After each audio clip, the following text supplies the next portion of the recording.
اور دوبارہ سے سعودی عربیہ کی منسٹری آف ہیلتھ نے نوٹیفکیشن جاری کر دیا ہے. سامنے اسکرین پہ بھی میں نے کارنر پہ چلا دیا, آپ دیکھ سکتے ہیں. اصل میں یہ نوٹس دینے کا بار بار مقصد دیکھیے, اب منسٹری آف ہیلتھ ڈپارٹمنٹ الگ سے ہے, سول ایویشن الگ سے ہے, لیکن جب منسٹری آف ہیلتھ نے نوٹیفکیشن نکال دینا ہے اور تمام ایئر لائنوں کو کنفرمیشن دے دینی ہے کہ آپ نے وداؤٹ سرٹیفکیٹ کسی کو بھی ایئر لائن میں سفر نہیں کرنے دینا, تو یہ چیز ان کے لیے بھی بہت زیادہ ضروری ہو جاتی ہے کہ انہوں نے ہر صورت میں عمل درآمد کروانا ہوتا ہے.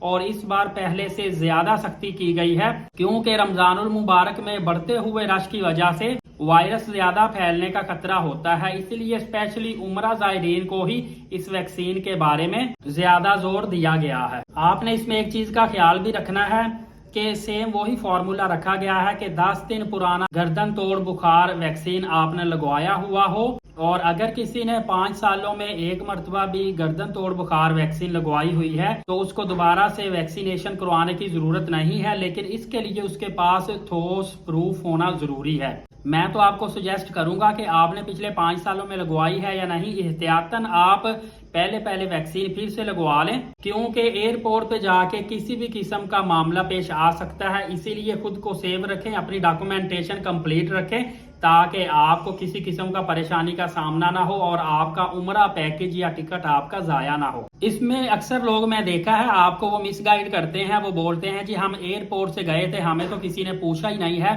لہٰذا کوئی ضرورت نہیں ہے لگوانے کی, آپ ویسے ہی کہہ رہے ہیں. اس طرح کے لوگوں کی باتوں میں آپ نے نہیں آنا.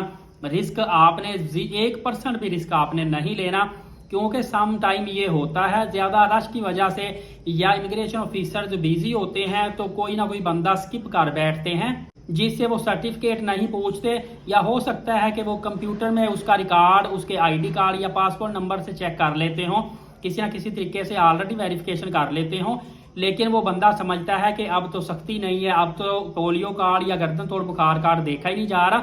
حالانکہ ایسی بات نہیں ہوتی. آپ نے ان جیسے لوگوں کے پیچھے نہیں لگنا, آپ نے تمام تر اپنی ویکسینیشن کمپلیٹ کرنی ہے, ڈاکومنٹیشن کمپلیٹ کر کے پھر سعودی عربیہ جانا ہے. آپ نے 1% بھی رسکی کام نہیں کرنا, اسپیشلی ان دنوں میں جن دنوں میں بہت زیادہ سختی ہو چکی ہے. فرینڈز انشاءاللہ اس طرح کی میں آپ کو مزید معلومات دیتا رہوں گا. ایلیٹ ثاقب یوٹیوب چینل کو سبسکرائب کر کے بیل نوٹیفکیشن کو آل کر لیں, نماز قائم کریں, نبی پاک صلی اللہ علیہ وآلہ وسلم پہ کثرت سے درود پاک اور قرآن مقدس کی تلاوت کیا کریں. اجازت دے, بہت شکریہ.